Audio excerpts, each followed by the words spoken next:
Blow. Harry roars as William refuses his request to use royal vehicle for Heathrow Airport after coronation. Book an Uber. The feud between Prince William and Prince Harry appears to have become even worse as William's feelings are laid quite bare.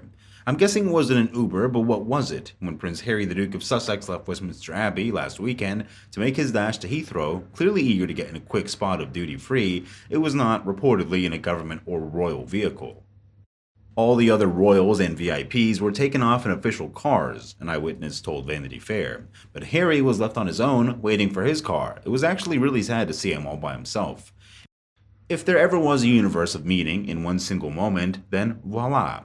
This was the end of the road, or at least the end of this current chapter of the tortured Harry saga that has played out for the 1,221 days since Megxit. Feels like longer, doesn't it? As Harry zoomed off to make the trip back to California last week, it looked like it would be years, if not decades, before we saw the fifth in line to the throne have to put up with the sitting inside the Abbey, pretending not to notice the draft. In the movie version, this is where the sad string music will come up, but we'll have to wait and see. Except now, a new revelation from inside Prince William's circle has raised the prospect that things might be about to get even worse for Harry, and that the revolutionary Duke might never again get a repeat invitation, even from his dear old dad. The long and agonizing saga of whether Harry and his wife Meghan, the Duchess of Sussex, would attend the coronation was only slightly less torturous and lengthy than a Tolkien prequel. For month on month, the would they, wouldn't they was dragged out like a Married at First Sight season finale, but only slightly less contrived. Finally, news from on high, Harry would go, but Meghan had a caked frost, so she couldn't make it. An excuse that is about as plausible as that one royal duke who probably said they couldn't make the Battle of Agincourt because his hair was wet.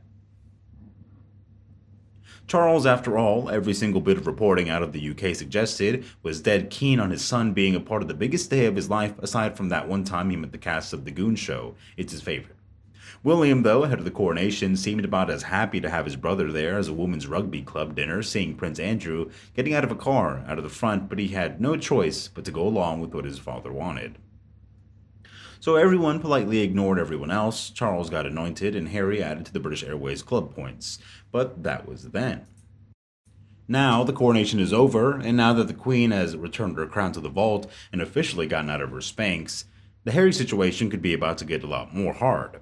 The reason, an increasingly powerful Prince William. The tale of William and Harry, two brothers whose falling out is only slightly less epic than that of Cain and Abel, or Liam and Noel Gallagher. It's one of the biggest royal stories of the 21st century. On the big day, they both managed to be within meters of one another and not end up rolling around pulling on each other's ears on top of the 755-year-old Consmutsy pavement.